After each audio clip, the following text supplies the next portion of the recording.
سورۃ البقرہ آیت نمبر 40 سے آج ہماری تفسیر کا آغاز ہوگا۔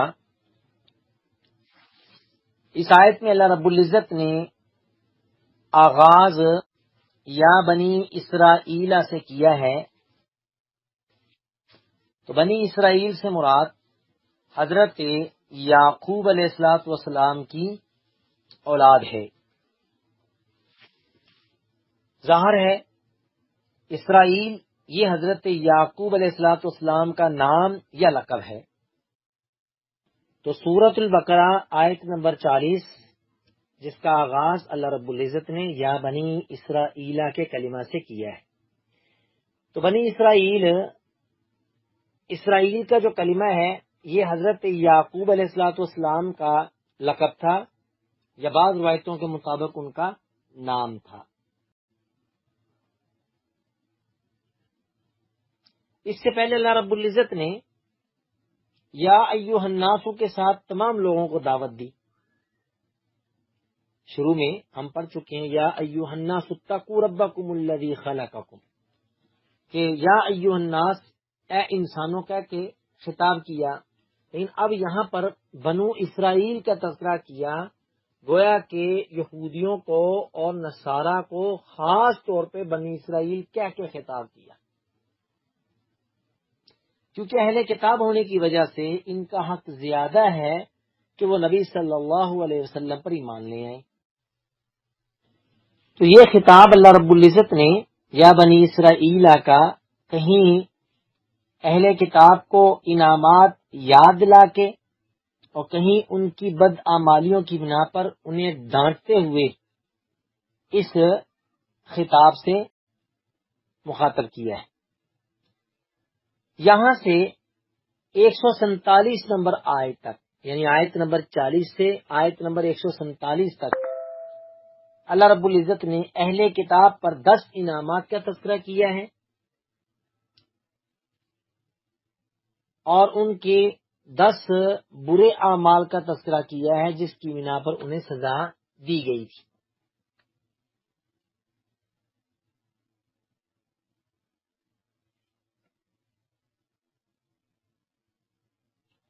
اب یہاں پر اللہ رب العزت نے پہلی نعمت کا تذکرہ کیا کہ یاد کرو میری اس نعمت کو جو میں نے تم پر کی۔ تو اس لفظ واحد میں یہ نعمتن کا کلمہ جو ہے لفظ واحد ہے، مگر جنس مراد ہے کہ تمام نعمتیں جو اللہ رب العزت نے بنی اسرائیل پر کی ہیں وہ ساری اس میں آ جاتی۔ آگے اوفی بعہدکم، تم میرے عہد کو پورا کرو، میں تمہارے ساتھ کیے ہوئے عہد کو پورا کروں گا۔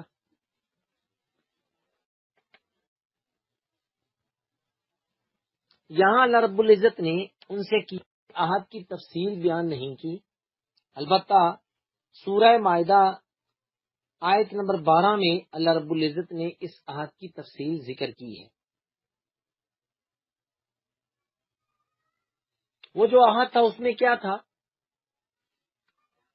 نمبر 1 نماز قائم کرو گے، نمبر 2 زکوٰۃ دیا کرو گے، نمبر 3 میرے رسولوں پر ایمان لاؤ گے جس میں ہمارے پیارے نبی صلی اللہ علیہ وسلم بھی شامل ہیں، نمبر 4 پھر انبیاء کی مدد بھی کرو گے، اور نمبر 5 اللہ رب العزت کو اچھا قرض دو گے۔ تو جب یہ تم کرو گے تو اس کا صلہ کیا ہے؟ فرمایا اوفی بعہدکم، میں اپنے عہد کو پورا کروں گا۔ تو اللہ کا ان سے عہد کیا تھا کہ میں تمہارے سارے کے سارے گناہ کو معاف فرما دوں گا اور تمہیں جنت میں داخل کر دوں گا۔ لیکن افسوس یہ کہ یہ قوم مانی نہیں، اور آج تک بہت کم لوگ ہیں جو یہودیت کو چھوڑ کے اسلام میں داخل ہوئے ہوں۔ صحابہ کرام کے زمانے سے لے کر آج تک نصارہ تو پھر بھی مسلمان ہو جاتے ہیں، لیکن جو یہودی ہیں، اسرائیلی اپنے آپ کو کہلانے والے ہیں، یہ بہت کم لوگ ہیں جو دین اسلام کی طرف آتے ہیں۔ اس لیے اللہ رب العزت نے اگلی آیت نمبر 41 میں فرمایا کہ ولا تکونوا اول کافر بہ، کہ تمہارا حق تو بنتا ہے کہ تم محمد صلی اللہ علیہ وسلم پر ایمان لے آؤ کہ وہ اللہ کے رسول ہیں، دین اسلام کو قبول کر لو، یہ نہ ہو کہ سب سے پہلے پہل تم انکار کرنے والے بن جاؤ، ٹھیک ہے، ایسا نہ ہو کہ پہلے پہل تم کفر کرنے والے بن جاؤ، چہ جائے کہ دوسرے مشرک کافر بنے، تم تو مسلمان ہو جاؤ، اور میری آیتوں کو تھوڑی مول میں مت بیچو۔ کیا منا؟ وہ آیات کو چھپاتے تھے، اس سے مراد کیا؟ دنیاوی مفاد کی خاطر اللہ رب العزت کی نازل کردہ آیات کو چھپانا ہے۔ جیسے آج کل مسلمانوں میں بھی یہ بیماری آ گئی ہے کہ وہ آپ مسائل کو چینج کر دیتے ہیں، مسائل کو بدل دیتے ہیں، بندے کی شخصیت کو دیکھ کے کچھ علماء فیصلے دیتے ہیں جو کہ صراحتاً زیادتی ہے۔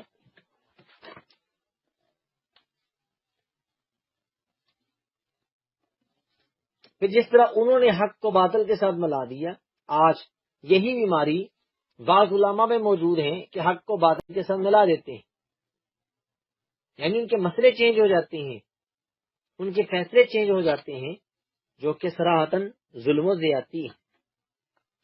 یہاں پر بھی اللہ رب العزت نے فرمایا اقیموا الصلاۃ وآتوا الزکاۃ وارکعوا مع الراکعین، یعنی لوگوں کو تورات پر عمل کرنے کا حکم دیتے ہو، خود بھول جاتے ہو ہیں، اس لیے آگے فرمایا نا تأمرون الناس بالبر وتنسون انفسکم وانتم تتلون الکتاب افلا تعقلون، تمہارا کام تو بنتا ہے کہ لوگوں کو جو کہتے ہو وہ خود بھی کر کے دکھاؤ، لیکن تم خود بھولے ہوئے ہو اور محمد صلی اللہ علیہ وسلم کے دین کو ماننے کے لیے تیار نہیں ہو۔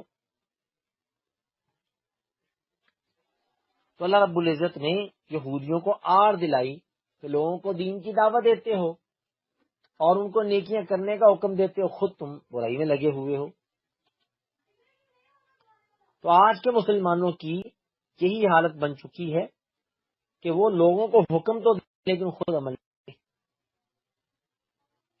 اس بات پر تو اللہ نے یہودیوں کو آر دلائی ہے کہ عمل نہ کرنا یہ بہت بری چیز ہے، تو اس لیے ہم مسلمانوں کو بھی چاہیے کہ ہم جیسے اللہ رب العزت چاہتے ہیں ویسے بننے کی کوشش کریں، کہ ہماری ایک ایک ادا، ہماری ایک ایک حرکت وہ دیکھ کے اغیار مسلمان ہوں، مطمئن ہوں، خوش ہوں۔ لیکن صدمہ یہ ہے کہ آج ہمارے سامنے امریکہ، کینیڈا، یورپ ہیں، ان ممالک کی جب کوئی مثال دیتا ہے کہ وہاں پر جھوٹ نہیں ہے، وہاں پر دھوکہ نہیں ہے، فراڈ نہیں ہے، دوسرے کا خیال ہے، کسی کو پریشان نہیں کرتے، تو بندہ دنگ رہ جاتا ہے کہ یہ صفات تو ہماری تھی، وہ اپنا چکے اور ہم ان کی صفات کو اپنا بیٹھے ہیں جو وہ مکاری کرتے تھے۔ وہ سچائی کی طرف آ گئے، ہم جھوٹ کی طرف چلے گئے، وہ رشوت نہیں دیتے، ہم رشوت کی طرف چلے گئے۔ یعنی جتنے احکامات محمد الرسول اللہ صلی اللہ علیہ وسلم نے ہمیں دیے تھے، ہم ان کے اوپر چلنے کے لیے تیار نہیں ہیں، جبکہ اغیار کو پتہ چلا کہ اس سے فائدہ ہے، وہ اس کو تسلیم کرنے کے لیے تیار ہو گئے اور اس میں عمل کرتے ہیں۔ اور اس کے بعد فرمایا کہ اللہ رب العزت سے استعانت طلب کرو، صبر کے ذریعے سے، نماز کے ذریعے سے۔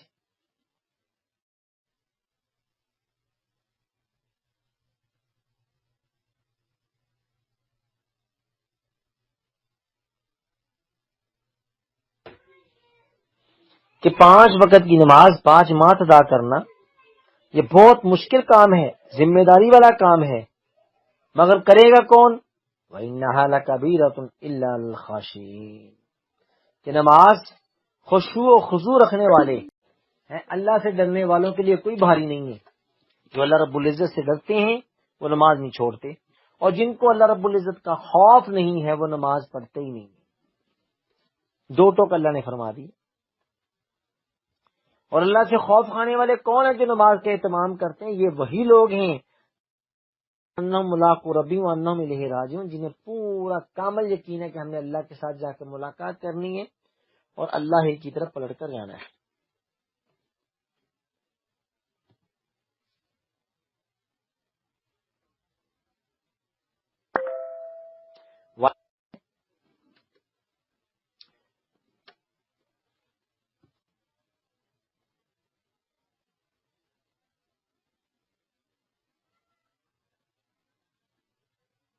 الحمدللہ. اس کے بعد آیت نمبر 47 جو ہے اس میں اللہ رب العزت نے پھر ان کی اپنی نعمت کا تذکرہ کیا کہ میں نے تمہیں دنیا جہان پر فضیلت دی تھی، لیکن یہ فضیلت اس وقت تک کے لیے تھی جب تک یہود و نصارہ کا دین قائم تھا. گویا کہ رسول اللہ صلی اللہ علیہ وسلم کے آنے سے پہلے والے جو لوگ تھے ان پر اللہ رب العزت نے انہیں فضیلت دی ہے. لیکن اب صلی اللہ علیہ وسلم کے آ جانے کے بعد یہ فضیلت جو ہے یہ امت محمدیہ کے لیے، کنتم خیر امت اخرجت للناس، سورہ آل عمران کی 110 نمبر آیت. ویسے بھی آپ نے یہ روایتیں پڑھ رکھی ہیں کہ آپ نے فرمایا خیر القرونی خیر الناس کرنی ثم الذین یلونہم ثم الذین یلونہم، سب سے بہترین لوگ کون ہیں؟ میرے زمانے والے، جس میں آپ صلی اللہ علیہ وسلم اور صحابہ تھے. اس کے بعد ان کے بعد والا دور یعنی تابعین کا زمانہ، اس کے بعد ثم الذین یلونہم، پھر جو ان کے بعد ہیں یعنی اتباع التابعین کا دور.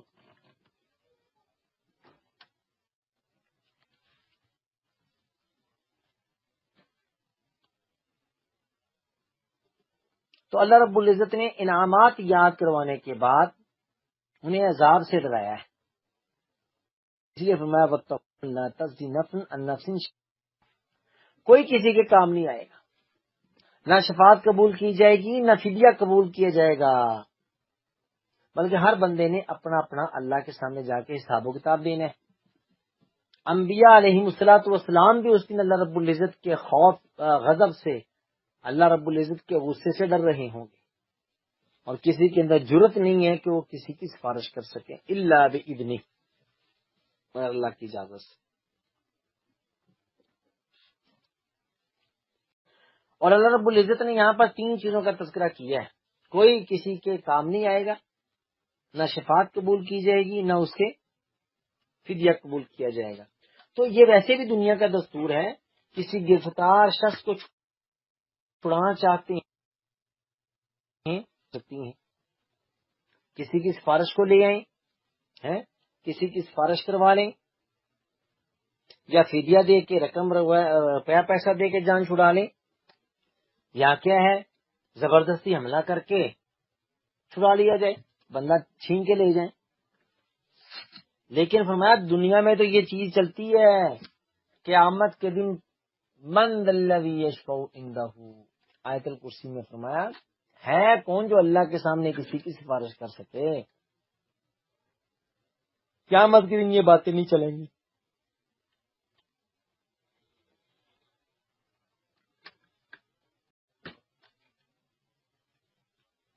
پھر اللہ رب العزت نے اگلی نعمت کا تذکرہ کیا کہ وہ وقت بھول گئے ہو کہ جب آل فرعون تمہیں تکلیف پہنچاتے تھے، تمہاری عورتوں کو زندہ رکھتے تھے، تمہارے بچوں کو قتل کرتے تھے. اور یہ وہ مشہور بات جو وقت کے فرعون کو خواب آئی کہ بنی اسرائیل کے ایک بچے نے اس کی سلطنت کا خاتمہ کر دیا. جب اس نے اپنے کنندوں کے سامنے یہ خواب سنائی تو انہوں نے کہا ان کے ہاں ایک بچہ پیدا ہوگا جو آپ کی سلطنت کو ختم کر دے گا. خواب تو سچی تھی، تعبیر بھی صحیح نکلی. تعبیر کرنے والوں نے صحیح تعبیر کی نا کہ بنی اسرائیل میں ایک بچہ پیدا ہوگا جو آپ کی سلطنت کا خاتمہ کر دے گا. ایسے ہی ہوا. وہ الگ بات ہے کہ اللہ رب العزت نے کیفیت ایسی پیدا کر دی کہ وہ بچہ جو تھا حضرت موسیٰ علیہ الصلوۃ والسلام فرعون کے گھر میں پڑے ہوئے چلے گئے، پھر واپس آئے. پھر آگے والا واقعہ جس میں اللہ نے فرعون کو غرق کیا، تباہ کیا. تو اس نے کیا کیا تھا کہ اس فتنے سے بچنے کے لیے کہ غالباً یہ فتنہ ہے، اس نے ہر بچے کو قتل کرنا شروع کر دیا جو پیدا ہوتا تھا. پھر 1 سال قتل کرتا، 1 سال چھوڑتا کہ اگر اس طرح مارتے گئے بچے ہمارے کام کون کریں گے. تو جس سال قتل نہ کرنے والا واقعہ تھا، جو سال قتل نہ کرنے کا تھا اس میں حضرت ہارون پیدا ہو گئے، اور اس کے بعد اگلا سال جس میں قتل کیا جانا تھا اس میں حضرت موسیٰ علیہ السلام پیدا ہو گئے. پھر اللہ رب العزت نے حضرت موسیٰ علیہ السلام کی ماں کے دل میں یہ چیز ڈال دی کہ اسے پانی کے سپرد کر دو. قصہ مختصر کہ اللہ رب العزت نے فرعون کے گھر میں حضرت موسیٰ علیہ السلام کی پرورش کروائی.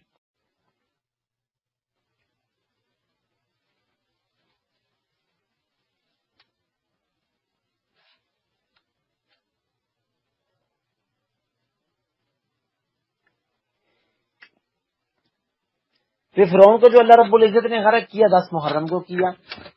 اور یہاں وہ مشہور روایت جو آپ بخاری مسلم میں پڑھ چکی ہیں، سن چکی ہیں، کہ محرم کا روزہ، یوم عاشورہ کا روزہ، یہ ایک روزہ رکھیں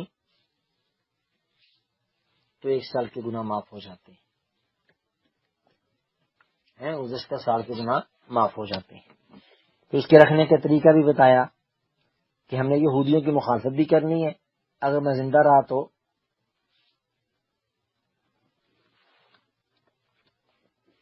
اس سے پہلے والا روزہ رکھوں گا، 9-10 کا روزہ رکھ لوں گا، لیکن وہ آپ کی زندگی کا آخری محرم تھا، اگلا نصیب ہی نہیں ہوا. آج ہم 9 اور 10 کا روزہ رکھیں، یہ بہت اچھا عمل ہے. یہودیوں کی مخالفت بھی ہو جائے گی کیونکہ وہ بھی روزہ رکھتے ہیں 10 محرم کا، مخالفت بھی ہو جائے گی اور ہمیں اجر بھی مل جائے گا، سال بھر کے گناہ بھی معاف ہو جائیں گے.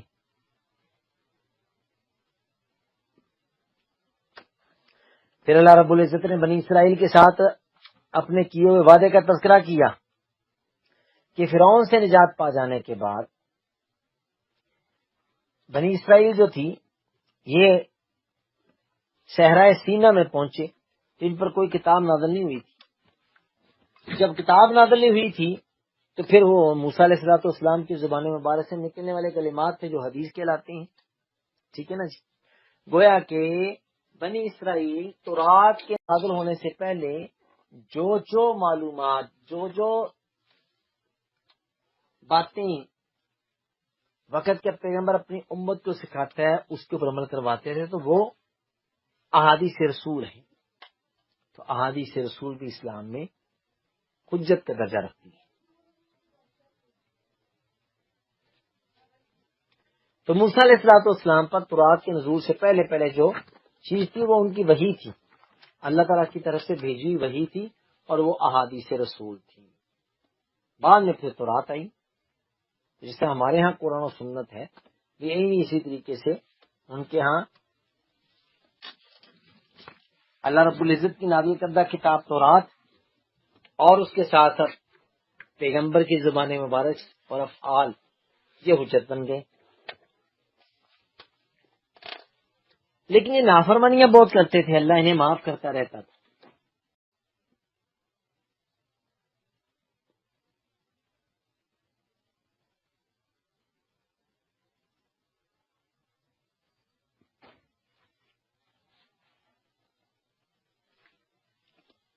لیکن جب اللہ رب العزت نے موسیٰ علیہ السلام کو اپنے پاس بلایا دور پہاڑ پہ، پیچھے سے قوم نے بچڑے کی پوجا شروع کر دی. بچڑے کی پوجا کی، جب وہ واپس آئے تو حیران رہ گئے. پھر ان کے اس گناہ کی سزا کیا تھی کہ فَقْتُلُوا أَنفُسَكُمْ، تم نے ظلم تو کیا ہے، اب کیا ہے، اب اپنے آپ کو قتل کرو کہ ایک دوسرے کو مارو، یہی تمہارے لیے بہتر ہے، تمہارے گناہ کی سزا ہے. اگر کر لو گے تو دنیا میں ازالہ ہو جائے گا، ورنہ آخرت میں تو بھگتنا پڑے گا. بہرحال پھر بنی اسرائیل نے اس پر عمل کیا اور انہوں نے ایک دوسرے کو قتل کیا.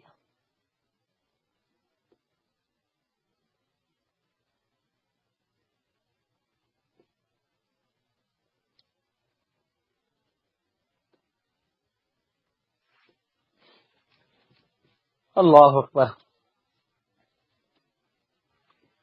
اس کے بعد آیت نمبر 56 سے آگے اللہ رب العزت نے بنی اسرائیل کے اس گروہ کا تذکرہ کیا ہے جو موسیٰ علیہ السلام کے ساتھ 70 کی تعداد میں کوہ طور پہ گئے تھے. وہاں تاکہ انہوں نے کیسے دیکھنا حتی اللہ جہرتن کہ اے موسیٰ ہم تو ایمان نہیں لائیں گے جب تک اپنے اللہ کو اپنی آنکھوں سے نہ دیکھ لیں.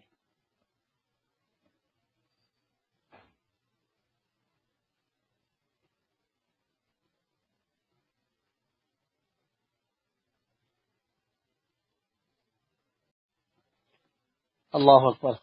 تو حضرت موسیٰ علیہ الصلوۃ والسلام اپنی قوم میں سے 70 افراد لے گئے ملاقات کے لیے. تو وہاں ملاقات تو نہیں ہونی تھی، بس وہی الہی نازل ہونی تھی. انہوں نے دیکھنا تھا کہ ان کے دل میں یہ چیز آ گئی، ہم اپنے رب کو اپنی آنکھوں سے دیکھنا چاہتے ہیں. پھر زلزلہ سا آیا ہے، پہاڑ ہلا،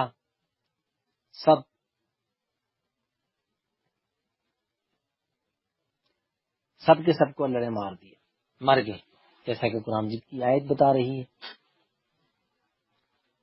فَأَخَذَتْكُمُ الصَّاعِقَةُ وَأَنْتُمْ تَنظُرُونَ. جب یہ بات کی تو صاعقہ نے تمہیں پکڑ لیا، تم دیکھ رہے تھے. پھر اللہ رب العزت انہوں نے زندگی دی.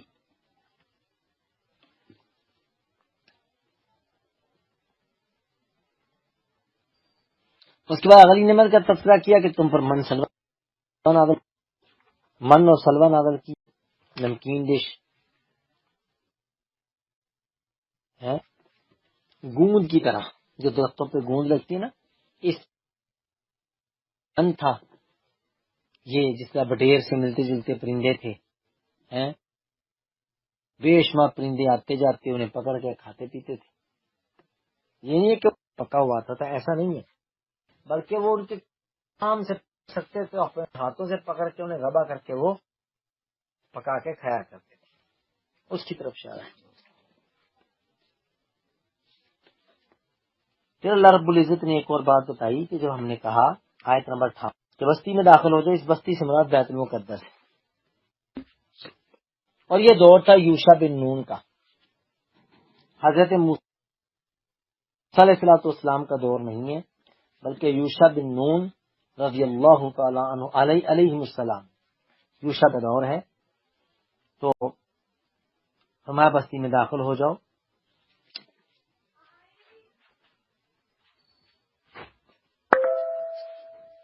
اور کھاؤ پیو، لیکن دروازے میں داخل ہونا ہے تو پھر جھکتے. ان لوگوں نے پھر انہوں نے اللہ رب چینج کر دیا. دروازے میں داخل ہوتے تھے لیکن سجدے کی کیفیت پہ نہیں، بلکہ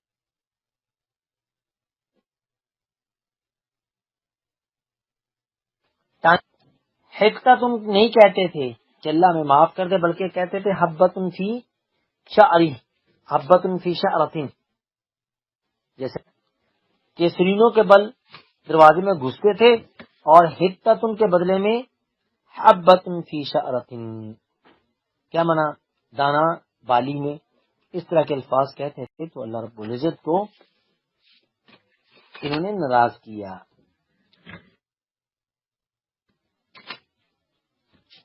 پھر ہم نے ان پر عذاب نازل کیا آسمان سے ان کی اس فسق کی وجہ سے. کیا آٹھ میں کہ ہم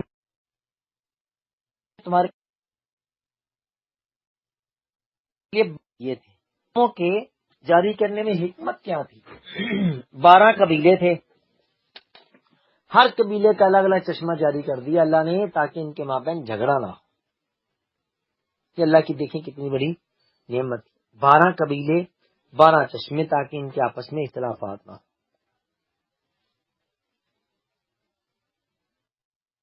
لیکن آج کل یہ جو لوگ کہتے جی یہ وہ پہاڑ یہ وہ چٹان ہوئے تھے، اس کا ہمارے پاس کوئی ثبوت نہیں ہے. یہ ذہن میں رکھیں، ہزاروں سال پہلے کا واقعہ ہے، ہزاروں سال پہلے کی داستانیں ہیں، سچے واقعات ہیں. چشمے پھوٹے تھے، ہم مانتے ہیں پھوٹے تھے، لیکن کیا یہی وہ چٹان تھے؟ کسی ایک صحابی سے اس کے بارے میں کوئی وضاحت نہیں آتی، پھر میں اور آپ کون ہوتے ہیں اس کی وضاحتیں کرنے والے؟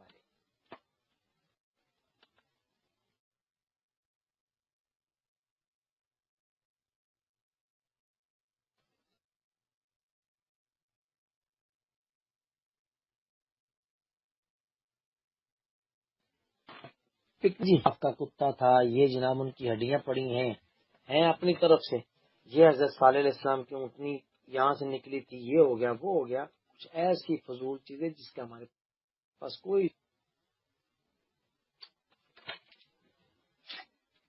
پھر انہوں نے ایک اور نعمت کا اللہ نے تذکرہ کیا کہ جو اللہ رب العزت نے مت حلوہ دیا تھا نا، انہیں پسند نہیں تھا. عجیب بات ہے.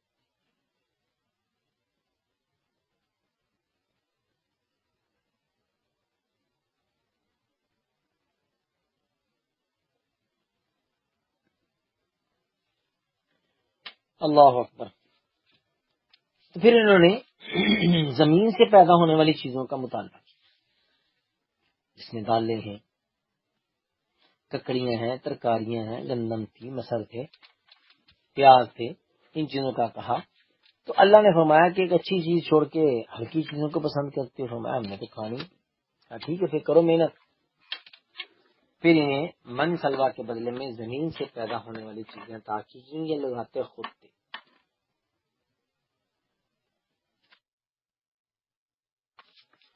اللہ اکبر.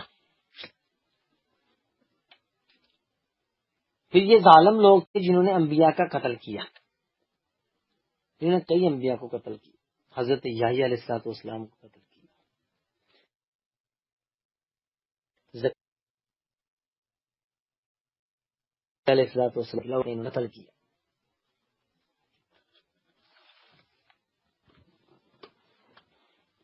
اس لیے اللہ نے فرمایا ذرا یہ تو بتاؤ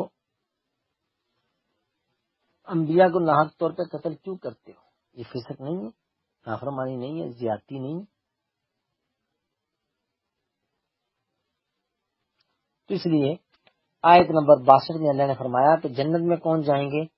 ایمان والے جائیں گے، جو صدق کے دل سے اللہ پر ایمان لائے اور ڈٹے رہے، اور ان کے ساتھ ساتھ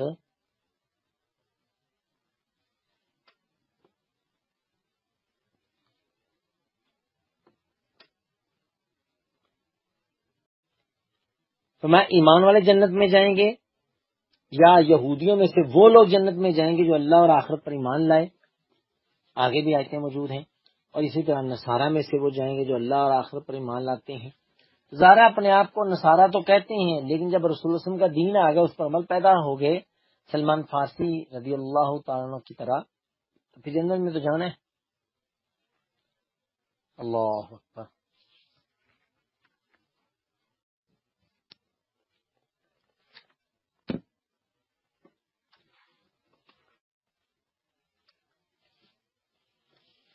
عبداللہ بن سلام، صہیب رومی، سلمان فارسی جیسے بندے، کتنا اجر پایا ان لوگوں نے، کتنی تکلیفیں صعوبتیں برداشت کی، کہاں کہاں سے آ کے اسلام کو قبول کیا.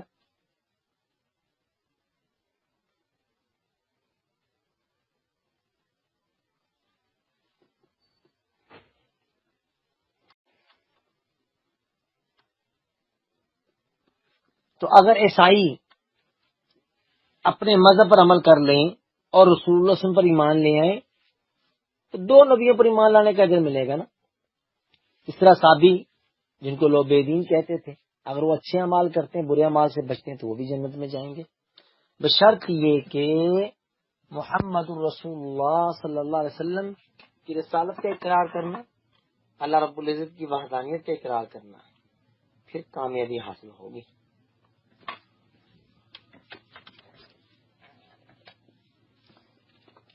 یہ نہیں ہے کہ آج کے عیسائی کھانے کھلاتے رہیں، نیکیاں کرتے رہیں، لوگوں کو فائدہ پہنچاتے رہیں اور رسول اللہ صلی اللہ علیہ وسلم کے دشمن بن جائیں، کوئی نیکیاں ان کے کام نہیں، اس کا سرا دنیا میں مل جائے گا. سرا ان نیکیوں کا بدلہ اللہ دنیا میں دے دیتا. ہاں جب ہمارے نبی صلی اللہ علیہ وسلم کو آخری نبی مانیں گے، اللہ کی وحدانیت کا اقرار کریں گے، دین اسلام کو دین اسلام مانیں گے، تب کامیابی حاصل ہوگی.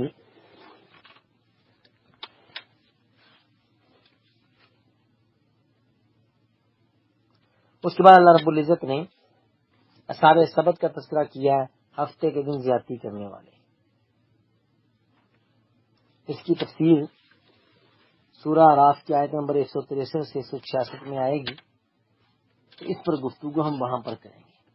لیکن یہ بتا دیں کہ اللہ رب العزت نے جو نافرمان تھے، جنہوں نے نافرمانی کی، اللہ نے انہیں تباہ کر دیا، انہیں نشان عبرت بنا دیا.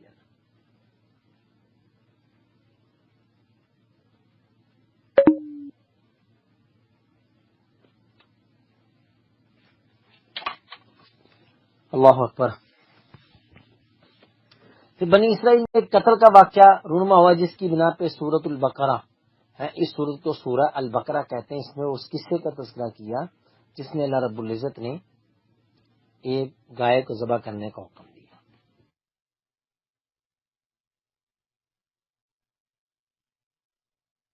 کوریت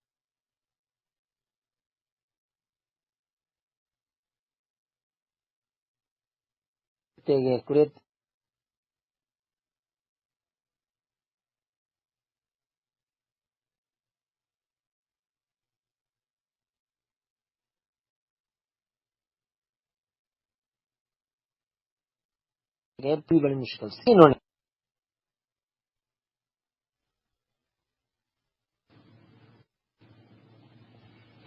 اللہ اکبر. تو بہرحال اللہ رب العزت نے پھر اس بندے کو زندگی دی تو اس نے بتایا کہ میرا اصل قاتل کون ہے. اس واقعے کی طرف اللہ رب العزت نے اشارہ کیا ہے.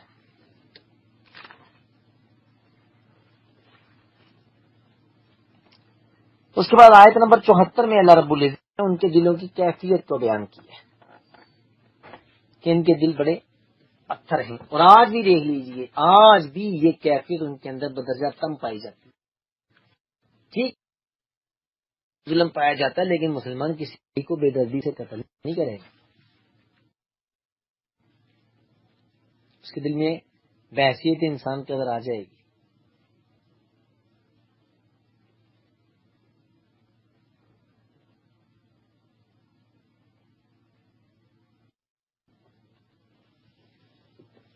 اللہ اکبر.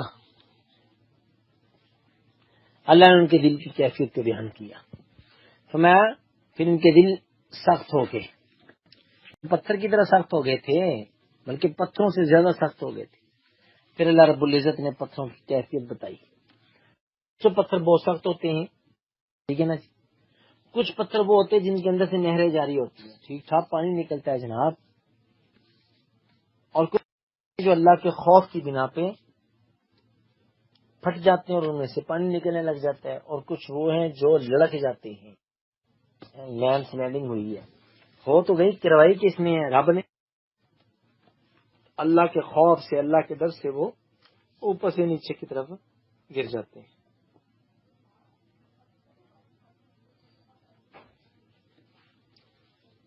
اللہ اکبر. سچی بات یہ ہے کہ اللہ رب العزت ہمیں نرم دل والا بنائے.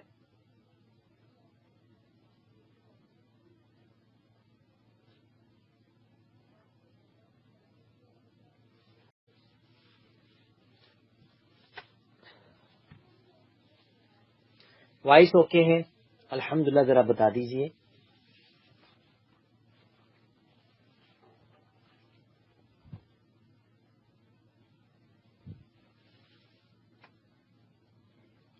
آواز آ رہی ہے؟ ذرا رہنمائی کر دیں. الحمدللہ. اچھا، پھر مسلمان جو تھے نا، آیت نمبر 75 76 ان آیتوں میں اللہ نے فرمایا کہ یہ جو مسلمان تھے، جو ایمان لا چکے تھے، یہودی اور عیسائی نہیں، دوسرے مسلمان، پھر ان کی محنت سے کچھ یہود و نصارہ کے دل میں بھی ہمدردی پیدا ہوئی، اہل کتاب کے، خصوصاً بنی اسرائیل کے. پھر وہ جو دوسرے تھے وہ ان کو جا کے روکتے تھے.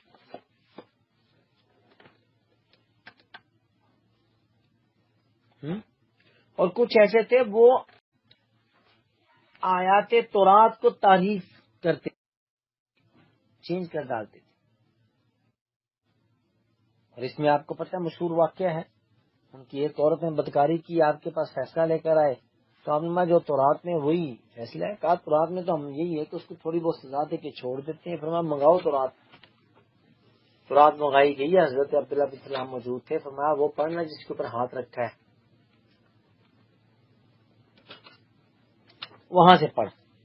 ہاتھ اٹھایا گیا تو اس میں بدکار کی سزا کا تذکرہ موجود تھا.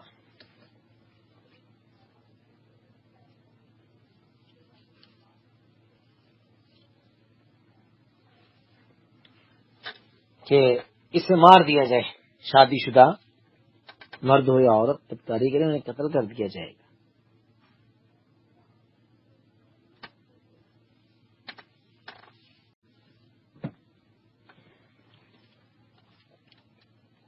پھر اتنے ظالم تھے، جب مسلمانوں کے پاس آتے تھے تو کہتے تھے ہم تمہارے ساتھ ہی ہیں، جب مشرکین کے پاس جاتے تھے تو کہتے تھے ہم تمہارے ساتھ ہی ہیں.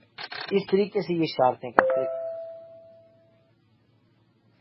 اس لیے اللہ نے فرمایا آیت نمبر 77 میں کہ ان لوگوں کو شاید پتہ نہیں ہے اللہ رب العزت اور دل کے بھیتوں کو بھی جانتا ہے. یہ اعلانیہ کریں یا چپ چھپا کے کریں، اللہ ساری کی ساری کیفیتیں جانتا ہے.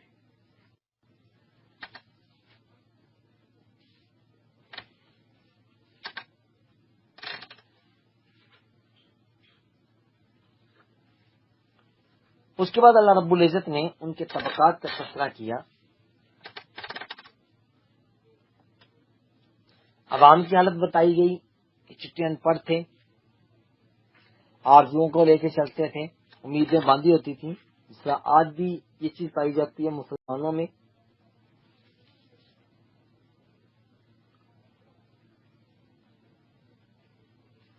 کتابیں لے کے شروع کرتے ہیں، کتاب لے لیتے ہیں پھر پڑھنا شروع کر دیتے ہیں. کچھ نہیں پتا تھا، جب پتہ چل جاتا پھر تشکیک پیدا کرنے کی کوشش کرتے ہیں، پھر اس میں کیڑے نکالے جاتے ہیں. تو اللہ رب العزت نے بھی یہاں پر ان کے دو گروہ کیا، ایک عوام الناس کا اور دوسرا تعلیم یافتہ طبقے کا. تو بربادی تعلیم یافتہ طبقہ لاتا، تباہی بربادی جو ہے وہ تعلیم یافتہ طبقہ اس کے ذمے میں ہوتی ہے. محمد علی مرزا کو دیکھ لیجیے، تعلیم یافتہ ہے نا، لیکن کس طریقے سے اسلام کا مذاق اڑاتا ہے.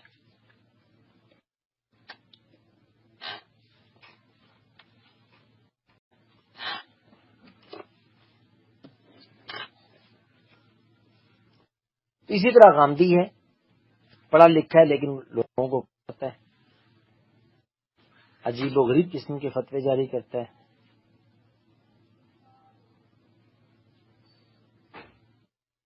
تو اللہ رب العزت نے ان کی بری عادت کا تذکرہ کیا.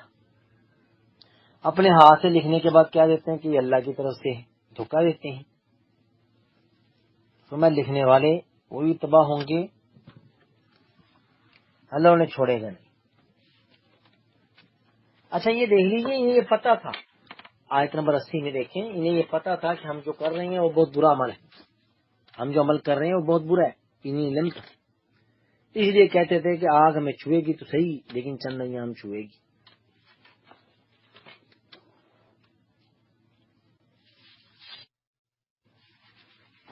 اس پر اللہ نے فرمایا کہ اللہ نے تم ایسا کوئی عہد کر رکھا ہے جس کی پاسداری اللہ سے کروانا چاہتے ہو، ہے تو لاؤ.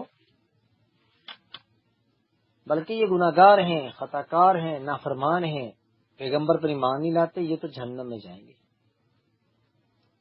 اور ایمان والوں کا تذکرہ کیا کہ ایمان والے، اچھے عمل کرنے والے، یہ تو جنت میں جائیں گے. تو پھر یہ بنی اسرائیل جو نافرمانیاں کرتے جہنم میں جائیں گے. ہاں، ان میں سے جو مسلمان ہو جائے صدق کے دل سے،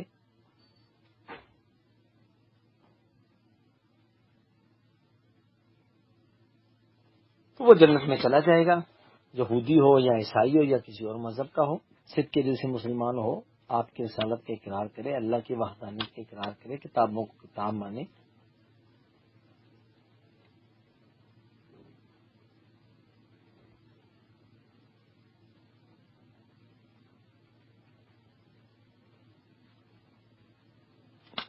اللہ اکبر.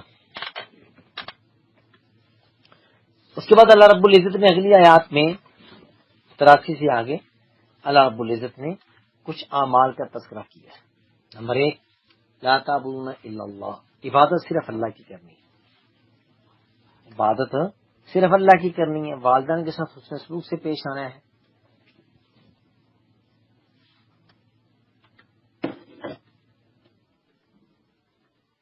قریبی رشتہ داروں کا خیال کرنا ہے، یتیموں کا خیال کرنا ہے، مسکینوں کا خیال کرنا ہے، اور لوگوں کو اچھی بات کہنی ہے، نماز قائم کرنی ہے، زکوٰۃ ادا کرنی ہے۔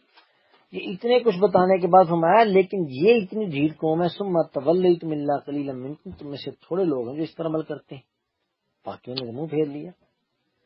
تو گویا کہ عبادت کی 4 قسمیں بیان کی، بدنی عبادت جیسے طواف، رکوع، سجدہ وغیرہ ہوتا ہے، مالی عبادت جیسے صدقہ خیرات کرنا، نظر و نیاز دینا صرف اللہ کے لیے، لسانی عبادت زبان سے اللہ رب العزت کے بیان کردہ فرامین کے مطابق دعائیں کرنا، اذکار کرنا، اٹھتے بیٹھتے چلتے پھرتے، اور ایک دل کی عبادت ہوتی ہے جسے قلبی عبادت کہتے ہیں۔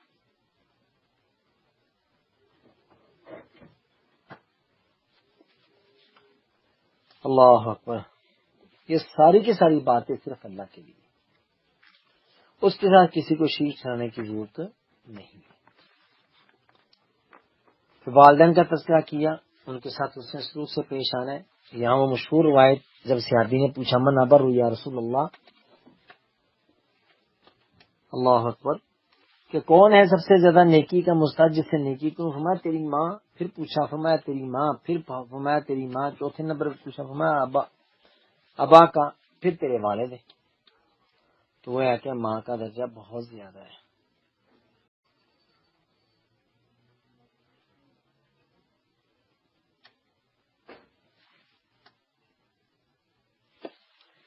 اللہ اکبر۔ پھر ان کے جھگڑوں کا تذکرہ کیا کہ ایک دوسرے کے خون کے پیاسے تھے۔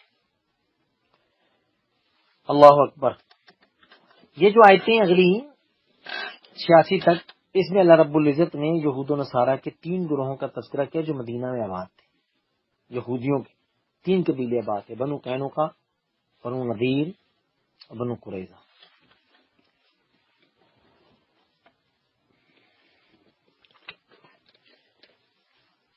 تو مدینہ کے عرب قبائل اوس اور خزرج بت پرست تھے، یعنی اوس اور خزرج یہ انصاریوں کے قبیلے تھے، یہ بت پرست تھے۔ بنو قینقاع، بنو نذیر خزرج کے حلیف تھے، جبکہ بنو قریظہ اوس کے حلیف تھے۔ تو اوس اور خزرج کی آپس میں لڑائی رہتی تھی۔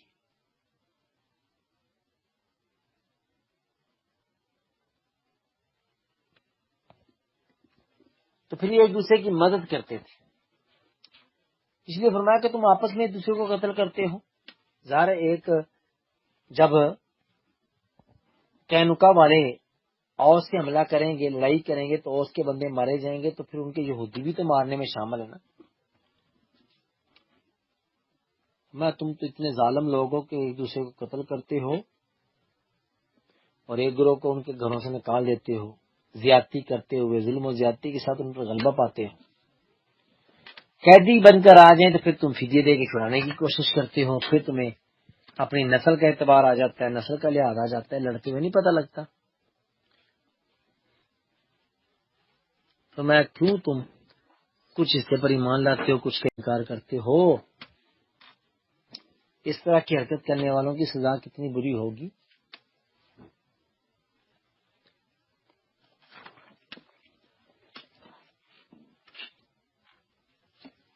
اللہ رب العزت نے موسیٰ علیہ السلام کو دی جانے والی کتاب کا تذکرہ کیا۔ میں ان کے بعد تو ہم نے رسولوں کا سلسلہ چلا دیا۔ حضرت عیسیٰ ابن مریم کو ہم نے مستقل کتاب دی، جبرائیل کے ذریعے سے ان کی مدد فرمائی۔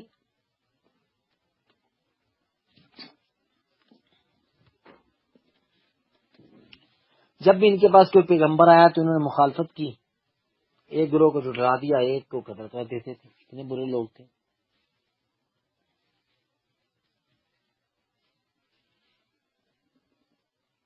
اگرچہ تمام انبیاء کو اللہ رب العزت نے معجزات سے نوازا تھا، لیکن اللہ رب العزت نے جبرائیل کے ذریعے سے وحی نازل کرتا تھا ہر پیغمبر کے پاس، لیکن حضرت عیسیٰ علیہ السلام کے ساتھ معجزوں روح القدس کی خاص طور پہ تائید کا تذکرہ کیا گیا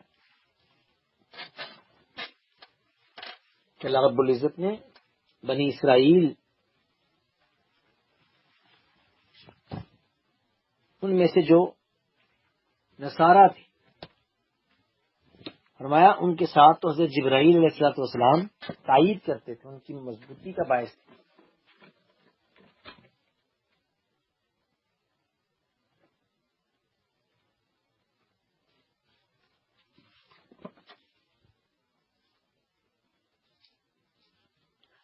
حضرت موسیٰ علیہ الصلوۃ والسلام کے بعد آنے والے انبیاء اور رسول کا نام قرآن مجید میں جو آیا ہے وہ حضرت ہارون، ظاہر وہ حضرت موسیٰ علیہ السلام کے ساتھ ہی نبی تھے.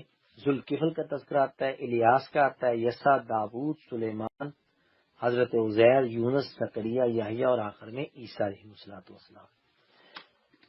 بعض روایتوں میں یوشع بن نون کا بھی تذکرہ آیا ہے.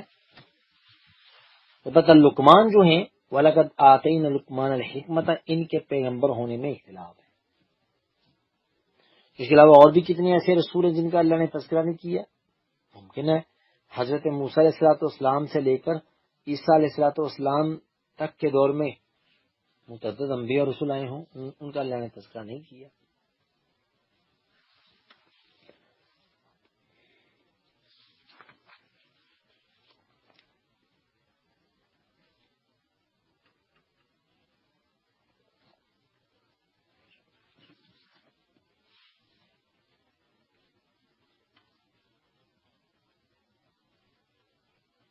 پھر انہیں یہ رغبت دلائی جاتی تھی کہ مان لے آؤ، آیت نمبر 91 میں کہ مان لے آؤ اس پہ جو اللہ نے نازل کیا ہے. تو ایمان لاتے تھے، پھر جاتے تھے، پھر کفر کی طرف چلے جاتے تھے. یعنی صدقے دل سے ایمان لانے کے لیے یہ لوگ تیار نہیں تھے.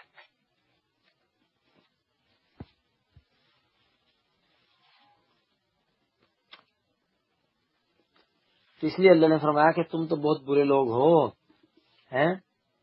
91 نمبر آیت میں فرمایا تم نے تو انبیاء کو قتل کر رکھا ہے. کتنا ظلم ہے. پیغمبر کو قتل کرنے والا بھلا بچ سکتا ہے قیامت کے دن؟ انہوں نے ایک نہیں بے شمار انبیاء کا قتل کیا. اور دیکھیں جس شخص نے، جس یہودی نے نبی کو قتل کیا، میں اور آپ کیا چیز ہے؟ فلسطینی ان کے سامنے کیا چیز ہے؟ ان کی نسلیں جن کے آباء و اجداد نے انبیاء کا قتل کیا انہی کی نسل ہے نا. ان کے دلوں میں فلسطین کے بچوں کی محبت پیدا ہوگی. ظالم لوگ بہت بڑے ظالم ہیں.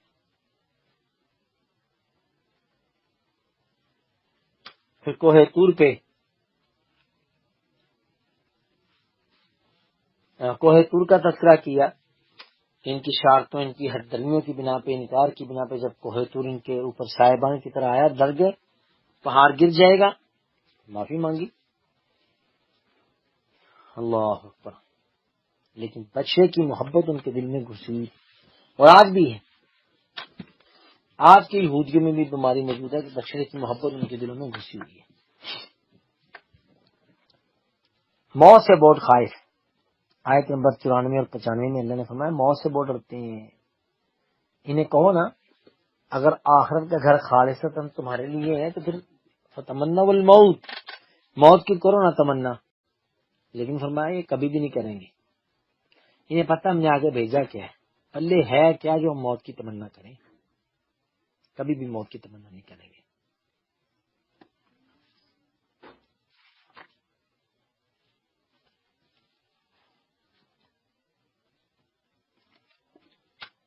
اس لیے اللہ نے فرمایا کہ اتنے برے لوگ ہیں دنیا کے پر، اتنے حریص ہیں. اگر ان میں سے کسی ایک کو 1000 سال تک عمر دے دی جائے نا، پھر بھی یہ راضی نہیں ہے.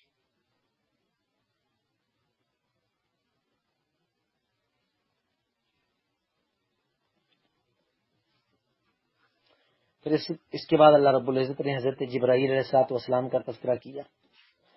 یہ حضرت جبرائیل علیہ الصلوۃ والسلام سے بہت جلتے تھے، اور آج بھی یہودی حضرت جبرائیل علیہ الصلوۃ والسلام سے نفرت کرتے ہیں، ان سے محبت کے اظہار نہیں کرتے. کہتے ہیں یہ دشمن فرشتہ ہے، ہمارے اوپر عذاب لے کر آیا کرتا تھا. روایتوں میں آتا ہے کہ کچھ یہودی آئے آپ کے پاس، آ کے سوال کیا کہ ہم مسلمان ہونا چاہتے ہیں، ہم کچھ سوالات کریں گے. سوالات کیے. فرمایا اچھا یہ بتائیے آپ پر کون سا فرشتہ وحی لے کر آتا ہے؟ فرمایا جبرائیل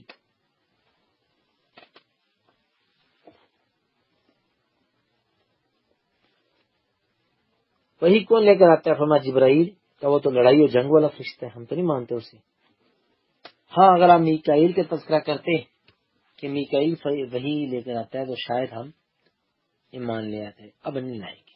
تو اللہ نے فرمایا یہ ہر طرح میں جو جبرائیل کا دشمن ہے وہ اللہ کا بھی دشمن ہے، میکائیل کا بھی دشمن ہے.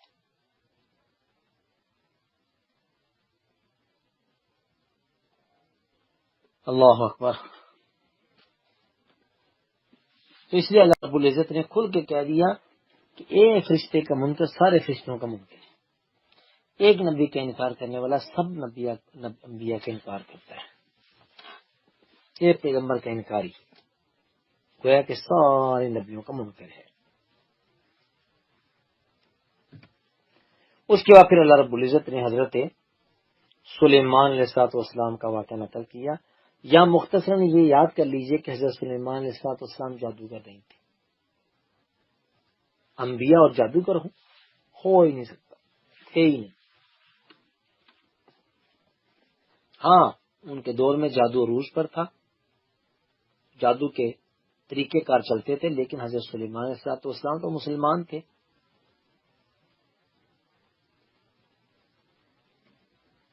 اللہ اکبر. تو یہ جادو والی حرکتیں ان کے دور میں موجود تھی. اس لیے اللہ نے فرمایا کہ نہ تو سلیمان علیہ السلام نے کام کیا، شیطانوں نے حرکت کی تھی، وہی کافر ہوئے، وہی لوگوں کو یہ جادو سکھاتے تھے.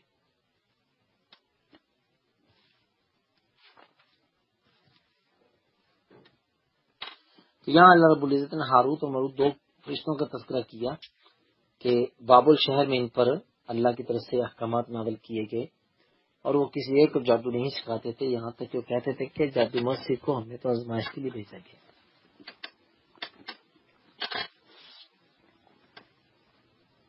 تو وہ لوگوں کو دکھاتے تھے، سکھاتے تھے ایسے اعمال جس سے میاں بیوی کے مابین اختلاف ہوتا، طلاق ہو جاتی تھی.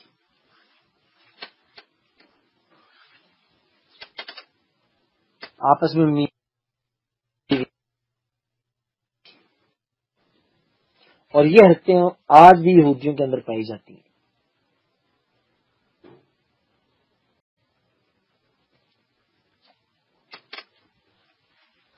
اللہ.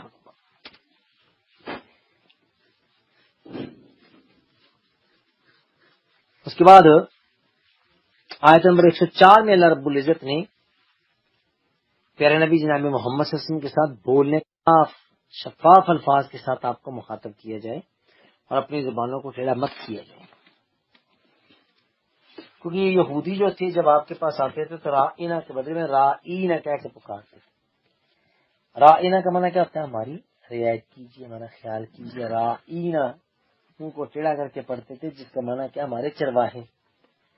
اللہ اتنے ظالم.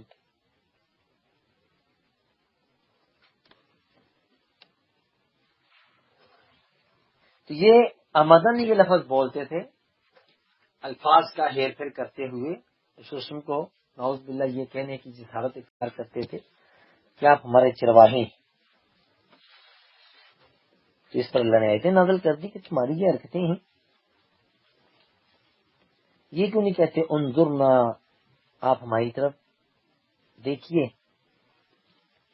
اور بات توجہ سے سنو، ورنہ کافروں کے لیے زیادہ علیم ہے. اس کے بعد مشرکین اور اہل کتاب کا تذکرہ کیا. یہ چاہتے ہی نہیں ہے کہ تمہارے اوپر خیر نازل ہو، نہیں چاہتے مسلمان کامیابی حاصل کریں، مسلمانوں کو فتح حاصل ہو، یہ برداشت نہیں کرتے.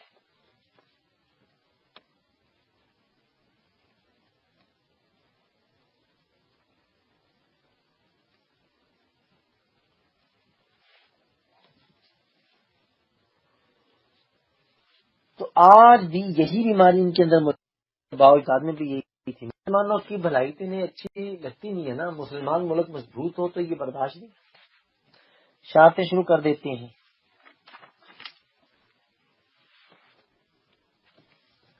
عربوں کو یہ تکلیف تھی عظیم بندے کے بدلے میں ایک کمزور سے بندے کو اللہ نے نبی بنا دیا. وہ اس لیے مان لانے کے لیے تیار نہیں تھی. اور ان کو تکلیف یہ تھی کہ جس شخص نے نبوت کا دعویٰ کیا بنی اسرائیل سے نہیں ہے، وہ تو اولاد اسماعیل سے ہم نہیں مانتے. تو مشرکوں کے اندر یہ بیماری تھی، یہودیوں کے اندر یہ بیماری تھی. اور پرست آج کے دور کے مشرک بھی بت پرست ہیں. ضروری ہے مورتی بنا کے پوجا کی جائے، باقی چیزوں کی بھی جو پوجا کرتے ہیں وہ بھی اسی میں آ جاتے ہیں. وہ مشرک نہیں چاہتے مسلمانوں کے اوپر کسی قسم کی بھلائی نازل ہو.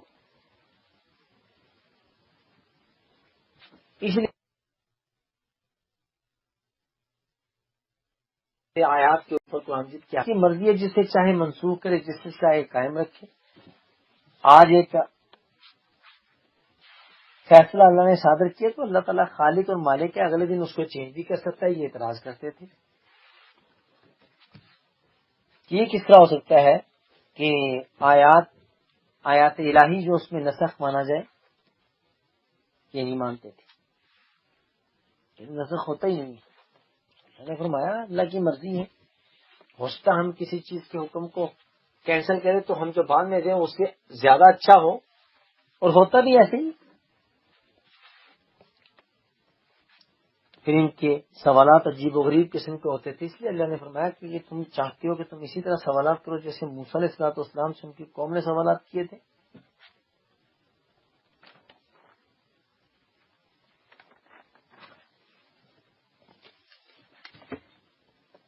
اللہ اکبر. اس لیے فرمایا بہت سارے اہل کتاب کی یہ چاہت ہے کہ تم مسلمان جو ہو کفر کی حالت میں پلٹ جاؤ. حسد کرتے ہیں تم سے، حق واضح ہو چکے، انہیں پتہ ہے کہ یہ دین سچا ہے، اس لیے تم سے حسد کرتے ہیں. لہٰذا تم نماز قائم کرو، زکوٰۃ ادا کرو، جو کچھ تم آگے بھیجو گے تمہیں اس کا بھلا صلہ ملے گا، اچھا صلہ ملے گا.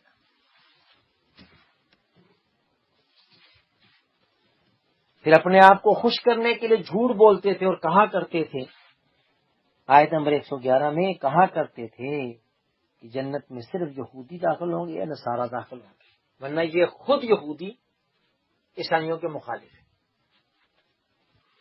بالکل جس طرح ہم سے دشمنی کرتے ہیں اس طرح ان سے دشمنی کرتے ہیں، لیکن مسلمانوں کے مقابلے میں اکٹھے ہوئے پڑے ہیں اور ہمیں سمجھ نہیں آتی. تو خواہشیں لے کے بیٹھے تھے، ہم نے جنت میں جانا ہے، ہم نے جانا ہے. اللہ نے فرمایا تل کا مانی جو ہے یہ سب تمہاری چاہتے ہیں، ثبوت کوئی نہیں ہے تمہارے پاس. جنت میں جانا ہے تو بلا من اسلم وجہ للہ وہو محسن، پھر تو اللہ کی فرمانبرداری کرنی پڑے گی، اللہ کے دین پر عمل کرنا پڑے گا، پھر جا کے کامیابی حاصل ہوگی، ورنہ نہیں. اور پھر جب یہ یہود و نصارہ آپس میں لڑتے تھے پھر ایک دوسرے کے خلاف ہو جاتے تھے. اسی لیے یہودی نصارہ کو مسلمان ماننے کے لیے تیار نہیں تھے کہ یہ کسی دین پہ قائم نہیں، اور جب وہ بات کرتے تھے تو ان کو کہتے تھے یہودی تمہارا کوئی دین مطلب ہے، تم بھی تو کسی چیز کے اوپر قائم نہیں ہے. تو گویا کہ آپس میں بھی ایک دوسرے کے بڑے دشمن ہیں.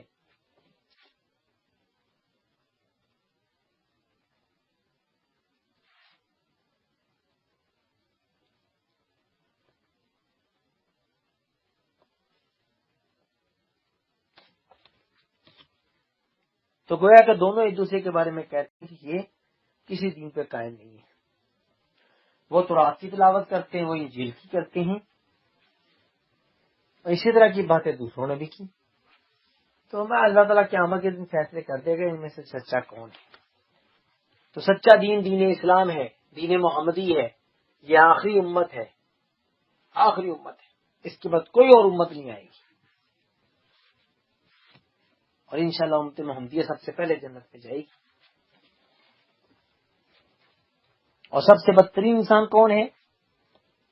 آیت نمبر 115 کے مطابق جو زمین میں فساد برپا کرنے کی کوشش کرتا ہے، مسجدوں میں لوگوں کو آنے سے روکتا ہے. اور اب ہندوستان میں کیا ہو رہا ہے؟ مسجدوں کو آگ لگائی جا رہی ہے. بدترین لوگ ہیں یہ لوگ جو مسجدوں میں لوگوں کو نماز پڑھنے سے روکتے ہیں.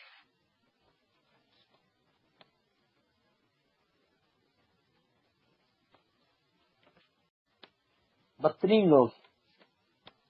مسجد کو آباد کیا جاتا ہے، اس کی آبیاری کی جاتی ہے، اس میں نمازیوں کو پڑھایا جاتا ہے، چیز ہے کہ ہم مسجدوں سے لوگوں کو بھگائیں؟ بھائی یہ بہت برے لوگ، ایسے لوگوں کے لیے زمین میں بھی رسوائی ہے، دنیا میں بھی رسوائی، اور آخرت میں ان کے لیے عذاب عظیم ہے۔ باقی رہے گا مشرق و مغرب بھی اللہ نے سمتیں بنائی ہیں، مشرق مغرب شمال جنوب اوپر نیچے دائیں بائیں۔ اللہ رب العزت کو اپنے بندے کی عبادت کا لحاظ کرنا ہے، دیکھیں کیا کرتا ہے۔ اس لیے ہمارا مشرق ہو یا مغرب، یہ دونوں اللہ کی سمتیں ہیں، اللہ نے پیدا کیا ان کو۔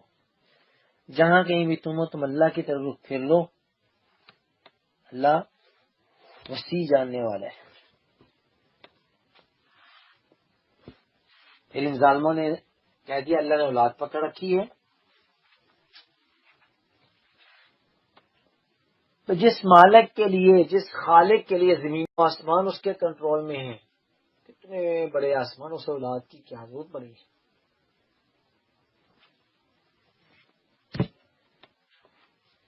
اللہ اکبر۔ اللہ رب العزت تو اولاد کا مستحق ہے ہی نہیں، اس کو ضرورت ہی نہیں ہے، وہ تو لم یلد ولم یولد ولم یکن لہ کفوا احد ہے، اسے کوئی ضرورت نہیں ہے کسی کے تعاون کی، یکتا ہے کہ لئے کافی ہے کائنات کے لیے۔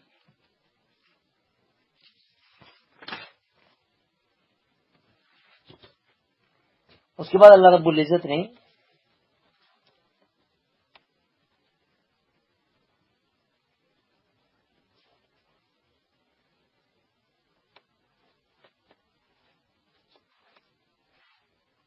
اپنے پیغمبر جناب محمد الرسول اللہ صلی اللہ علیہ وسلم کو سمجھایا 120 نمبر آیت میں، یہودی آپ سے کبھی راضی نہیں ہوں گے، نہ نصارہ، آج بھی یہی ہے۔ آپ ان کو جتنا مرضی سمجھانے کی کوشش کریں، جو ہر طرح میں وہ آپ کے مخالف ہی رہیں گے۔ ان کی پوری کوشش ہوگی کہ کسی نہ کسی طریقے سے مسلمان عیسائی بن جائیں، یہودی کے یہودی بن جائیں۔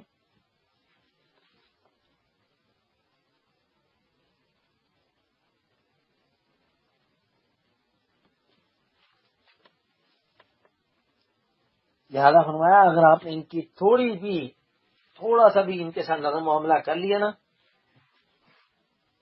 علم آ جانے کے بعد، تو آپ کا نہ اللہ حامی و ناصر ہوگا۔ اور آج دیکھ لیجئے دنیا کے ساتھ چلنا ہے جی، ہمارے پاکستان کی پارلیمنٹ میں کہہ کے ہیں اسرائیل کو قبول کر لو جی، پھر کیا ہوا؟ ایسے ایسے ظالم لوگ موجود ہیں۔ اس کے بعد آیت نمبر 121 میں اللہ رب العزت نے تلاوت کا طریقہ کار بتایا کہ جن کو ہم نے کتاب سے نوازا نا، وہ اس کی تلاوت کا حق ادا کرتے، آہستہ آہستہ پڑھتے، سمجھ لگے کیا پڑھا ہے، حق ادا کرنے والے لوگ، یہی مان لانے والے لوگ ہیں۔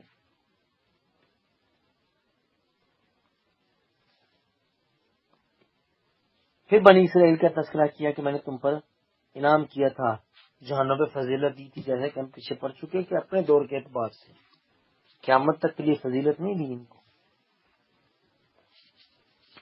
حضرت ابراہیم علیہ السلام کے کلمات کا تذکرہ ہے، یہاں سے لے کر اس پارے کے آخر تک ابراہیم علیہ السلام، حضرت یعقوب علیہ السلام، ان کے اسباط کا تذکرہ، ان کی اولاد کا تذکرہ ہے۔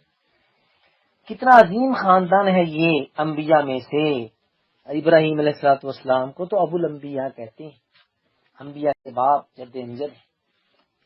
گن لیجئے جن نام آتے ہیں جو قرآن میں، خود پیغمبر ہیں، حضرت اسحاق نبی ہیں، اسماعیل علیہ السلام نبی ہیں، پھر حضرت اسحاق کی اولاد میں یعقوب، پھر ان کی اولاد میں بنیامین، کرتے کرتے عیسیٰ علیہ السلام پہ جا کے سلسلہ ختم ہوتا ہے۔ اسی لیے حضرت ابراہیم علیہ السلام کو ابو الانبیاء بھی کہتے ہیں۔ انہوں نے اللہ کا گھر بنایا، گھر بنانے کے بعد یہ کر لو وہ کر لو، یہ کر لو وہ کر لو نہیں کیا، گھر بنانے کے بعد اللہ سے سوال کیا ہمیں آرینا مناسکنا، ہمیں حج کے طریقے بتا دے، اپنی عبادت کا انداز بتا دے کہ گھر بنا لیا ہے، ہم نے عبادت کس طرح کرنی ہے۔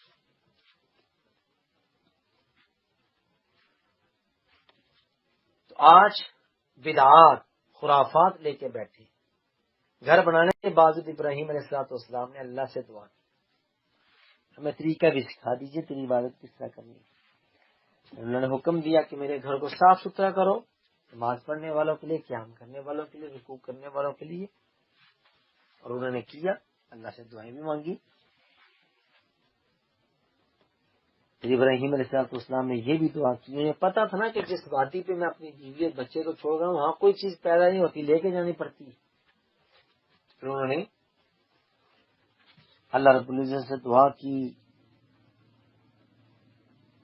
اللہ اس شہر کو امن کا گہوارہ بنا دے اور اس کے باسیوں کو ہر قسم کا پھل عطا کر. سارے پھل مکہ میں تھوڑی ہوتے ہیں، لیکن دعا ابراہیمی ہے، انہیں ہر قسم کا پھل عطا کر. تو اللہ رب العزت نے دعا قبول کی. اللہ اکبر. مکہ میں دنیا جہان کا پھل آتا ہے.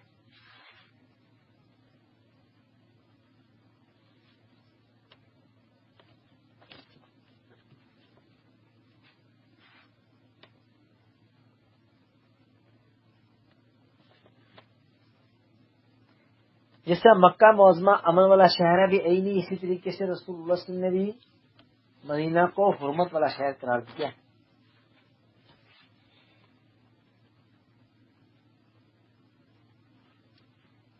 پھر ابراہیم علیہ السلام کی دعا کا تذکرہ ہے.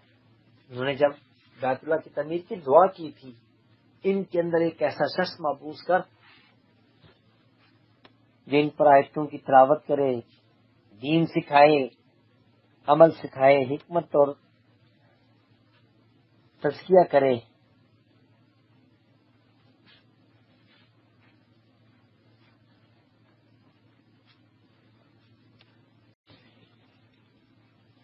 اس کے بعد پھر حضرت یعقوب علیہ السلام کی اپنے بچوں کو نصیحت کا تذکرہ ہے. ابراہیم علیہ السلام نے بھی اپنے بچوں کو وصیت کی، موت آئے تو دین الہی پہ آئے، اسلام کے بغیر تمہیں مرنا نہیں چاہیے، مسلمان ہو کے مرنا، گویا کہ اسلام میں قائم رہنا.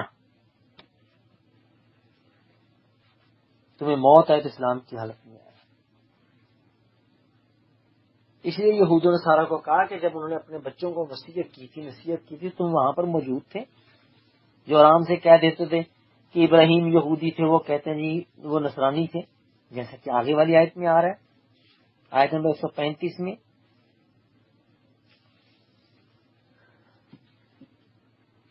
کہ انہوں نے کہا یہودی بن جاؤ یا عیسائی بن جاؤ پھر کامیابی حاصل ہوگی. تو اللہ نے اس کا رد کیا، ایسا نہیں. یہ کہو کہ ہم اللہ پر ایمان لائے اور جو اس نے نازل کیا اس پر ایمان لائے. ابراہیم، اسماعیل، اسحاق، یعقوب ہیں، ان کی طرف جو اللہ رب العزت نے نازل کیا اس پر ایمان لائے اور ان کی اولادوں پر. پھر موسیٰ علیہ السلام کو جو دیا گیا، عیسیٰ علیہ السلام کو دیا گیا. اللہ اکبر. ہم تو کسی پیغمبر میں فرق کرنے کے قائل نہیں، ہم تو مسلمان ہیں. اس لیے پھر اگلی آیت میں فرمایا اگر وہ اس طرح کا ایمان لے آئیں گے تو ٹھیک ہے، نہیں تو پھر ان کے لیے جہنم ہے. اللہ رب العزت نے پھر رنگ کا تذکرہ کیا. اللہ کے رنگ میں رنگ جانا، اللہ کے رنگ میں رنگ جانا. اللہ کا رنگ کیا ہے؟ دین اسلام. اس جیسا ہو جائے، یعنی ہمیں اللہ سے دعا کرنی چاہیے جیسے اللہ چاہتا ہے ہم ویسے بن جائیں، جیسا اللہ چاہتا ہے کہ میرا بندہ ایسا ہو ہم ویسے بن جائیں. اللہ میں بننے کی توفیق عطا فرمائے. آپ کو پتہ ہے عیسائی بپتسمہ اپنی رسم پوری کرتی ہیں، رنگ لگاتے ہیں. ہمیں رنگ لگانے کی ضرورت نہیں ہے، ہمارے پاس اللہ کا رنگ موجود ہے. وہ کیا ہے؟ کتاب اللہ و سنت رسول. اللہ نے جو بتا دیا اس کو لے لیں، اور رسول نے جو سکھا دیا اس کو لے لیں. ہمارا یہی رنگ کافی ہے، کتاب و سنت ہمارا رنگ ہے. اللہ کے رنگ سے بڑھ کر کسی کا رنگ ہو سکتا ہے؟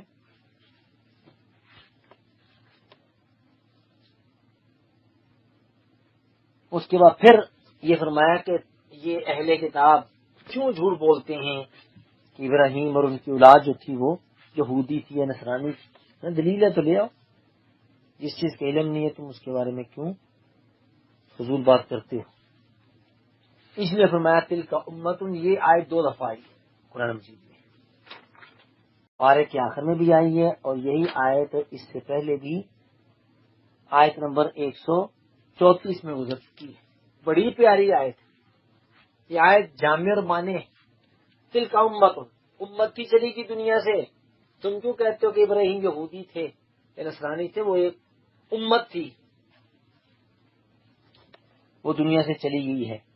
انہیں ان کا اجر ملے گا، تمہیں تمہارے اعمال کا بدلہ ملے گا، تم سے ان کے بارے میں نہیں پوچھا جائے گا. تم کیوں کہتے ہو کہ ابراہیم یہودی تھے، اسحاق، اسماعیل، یعقوب یہودی تھے؟ کیوں کہتے ہو؟ اللہ کو پتہ ہے.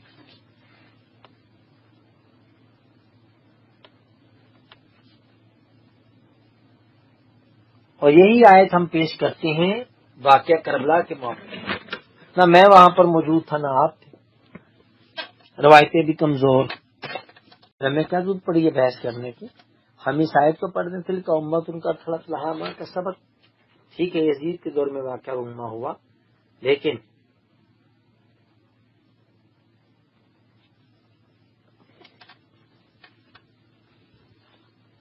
اللہ اکبر، واقعہ ہوا ہے. واقعہ کربلا ہم مانتے ہیں، واقعہ ہررا بھی ہوا ہے کہ مدینہ کے مسجد نبی پہ حملہ ہوا یزید کے زمانہ میں. واقعہ ہررا بڑا مشہور ہے. 3 دن مسجد نبی میں نماز ہوئی، لیکن پھر بھی ہم یہ کہتے ہیں تلک امت، ایک امت کی دنیا چھوڑ کے چلی گئی، اسے اس کا صلہ ملے گا، تمہیں تمہارا ملے گا، تم سے اس کے بارے میں نہیں پوچھا جائے گا. تو آج کا ہمارا خلاصہ یہیں تک کافی ہے. انشاءاللہ العزیز کل پارہ نمبر 2 سیقول السفہاء من الناس ما ولاھم عن قبلتہم التی کانوا علیہا سے شروع کریں گے انشاءاللہ. تو میں مائک فری کرتا ہوں، اگر آپ کے ذہن میں کوئی سوال ہو تو پوچھ دیجیے. السلام علیکم ورحمۃ اللہ. السلام علیکم ورحمۃ اللہ وبرکاتہ. جی جزاک اللہ خیر شیخ صاحب. میں ذرا ڈسکنیکٹ ہو گیا تھا، تھوڑا سا وائس کا مسئلہ بن جاتا ہے کبھی انٹرنیٹ میں پرابلم ہو تو. اللہ تعالیٰ آپ کو جزائے خیر عطا فرمائے.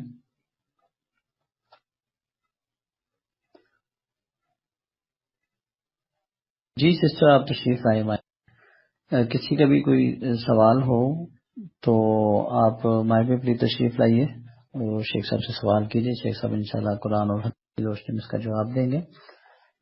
تو باقی اگر آپ خود نہیں کر سکتے تو مجھ تک بھی میسج دے سکتے.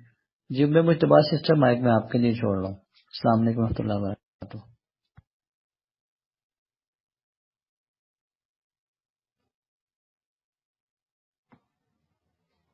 السلام علیکم ورحمۃ اللہ وبرکاتہ.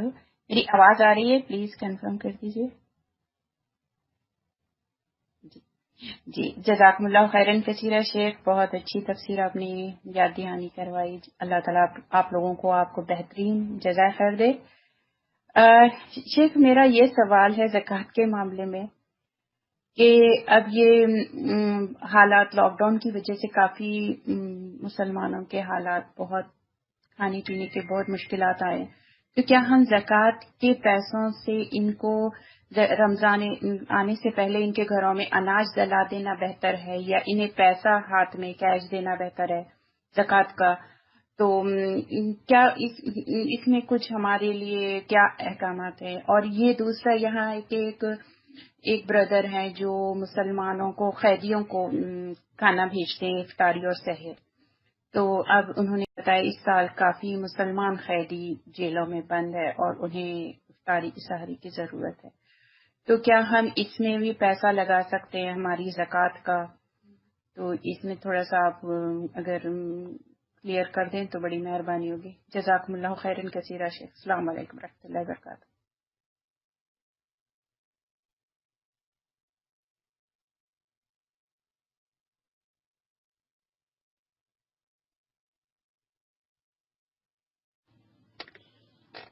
وعلیکم السلام ورحمۃ اللہ وبرکاتہ. جی بالکل جی، ایسی صورت میں زکوٰۃ کا پیسہ استعمال کیا جا سکتا ہے اور حقدار تک پہنچنا چاہیے. حتیٰ کہ قیدی جو ہیں ان کو بھی چھڑانے میں استعمال کیا جائے گا، ٹھیک ہے نا جی. قیدیوں کو چھڑانے میں پیسہ لگایا جا سکتا ہے, انہیں کھانا کھلایا جا سکتا ہے, بالکل صحیح ہے. روزے رکھتے ہیں بیچارے, ان کے پاس وسائل نہیں ہے, اچھا کھا نہیں سکتے, اچھا پی نہیں سکتے, پہن نہیں سکتے, انہیں تعاون کیا جائے گا. دونوں صورتیں جو آپ نے بیان کی ہیں بالکل صحیح ہے, مناسب ہیں. اللہ تعالیٰ عمل کی توفیق عطا فرمائے جی. پیسے لگائے جا سکتے ہیں. السلام علیکم.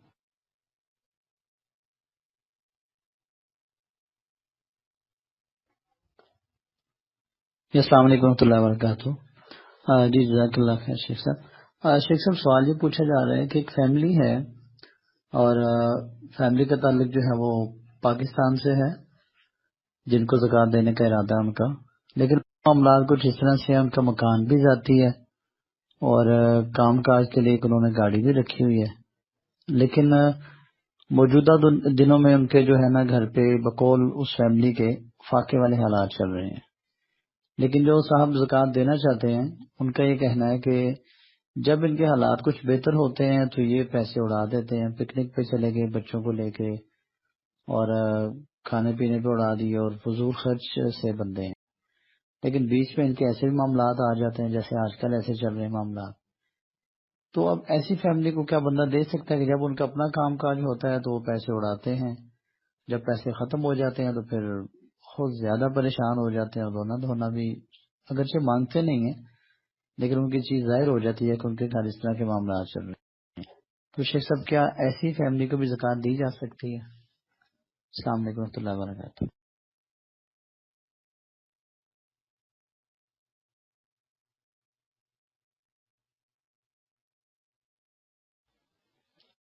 وعلیکم السلام ورحمۃ اللہ وبرکاتہ. جی میرے علم کے مطابق تو بالکل پیسے لگائے جا سکتے ہیں, لیکن ان کو سمجھایا بھی جائے نا, ان کو جاڑنے سے روکا جائے, بربادی سے روکا جائے. اب ظاہر ہے ایک آدمی غریب آدمی ہے, لیکن ہم یہ تو نہیں کہہ سکتے اگر آپ کے پاس وسائل نہیں تو مکان کو بیچ کے کرائے پہ چلے جاؤ. ذاتی گھر ہے, باپ کا بنا ہوا 1.5 کروڑ کا گھر ہے, ہم یہ کہیں گے جی آپ لوگوں سے زکوٰۃ لیتے ہیں پر وہ گھر بیچ کے آپ کاروبار کیوں نہیں شروع کر لیتے؟ ہر بندے کو کاروبار تو نہیں آتا. ورن ان کو سمجھایا بھی جائے, انہیں عادات بھی سکھائے جائیں کہ کام درست نہیں ہے. ٹھیک ہے, مستحق لوگوں کو ہم دینا چاہتے ہیں تو آپ اس عمل سے باز آ جائیں.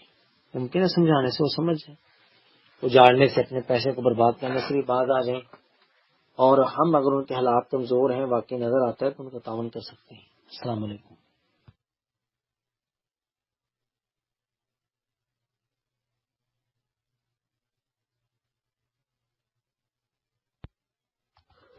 السلام علیکم ورحمۃ اللہ وبرکاتہ.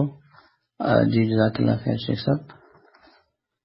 شیخ صاحب سوال پہلے بھی پوچھا گیا تھا, اس کی شاید مزید تفصیل ضرورت ہے یا کچھ ایسا سلسلہ ہے کہ وہ خاتون جنہوں نے ان کے فرضی روزے رہتے ہیں وہ مکمل نہیں کر سکی تو وہ روزے رکھنا چاہ رہی ہیں, تو کیا وہ ان دنوں میں روزے رکھ سکتی ہیں شیخ صاحب, جبکہ انہوں نے یہ بات سنی ہے کہ 15 تاریخ کے بعد جو ہے وہ روزے نہیں رکھے جا سکتے؟ تو شیخ صاحب اس کا کیا معاملہ ہے, اس کی وضاحت فرما دیجیے گا. مائک میں آپ کے لیے چھوڑوں. السلام علیکم ورحمۃ اللہ وبرکاتہ.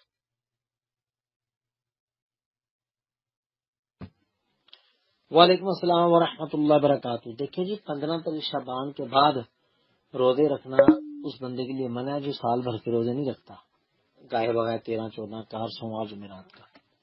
جس بندے کی روٹین ہے روزہ رکھنے کی, ہر سوموار جمعرات کا روزہ رکھتا ہے, 15 کے بعد وہ سوموار جمعرات کا روزہ رکھ سکتا ہے. کسی نے نظر کا روزہ ماننا ہے وہ رکھ سکتا ہے. ہاں جو چھوٹے ہوئے روزے ہیں حق تو یہ تھا کہ ان کو پورا کیا جائے. زندگی موت کا پتہ نہیں ہے, بس ہماری کمزوری ہے کہ ہم یہ سمجھتے ہم 100 سال سے پہلے مریں گے نہیں.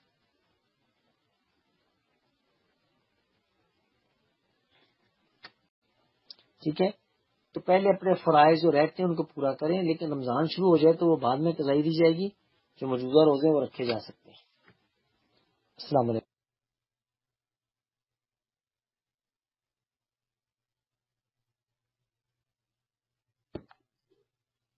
السلام علیکم ورحمۃ اللہ وبرکاتہ. جی جزاک اللہ خیر شیخ صاحب, اللہ تعالیٰ آپ کو جزائے خیر عطا فرمائے. تو آپ مناسب سمجھے تو بقیہ سوالات کا سلسلہ ہم کل تک کے لیے مؤخر کیے دیتے ہیں. کفارہ مجلس کی دعا کے ساتھ کا اختتام کر دیجیے. مائک میں آپ کے لیے چھوڑوں. السلام علیکم ورحمۃ اللہ وبرکاتہ.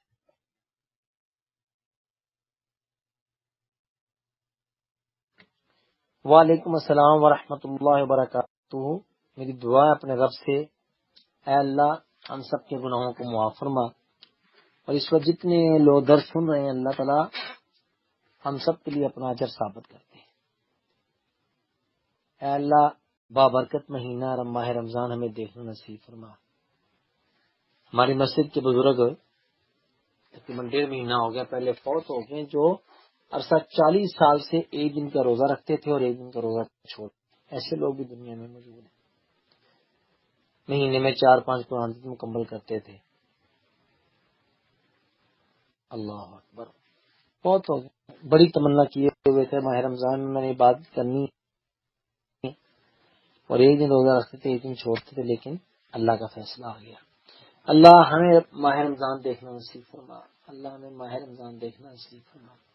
اللہ جو ہمارے دوستوں احباب، رشتے دار، غیر رشتے دار جو قضاء الہی سے وفات پائے ہیں، اللہ ان کی عاقبت بہتر ہوا.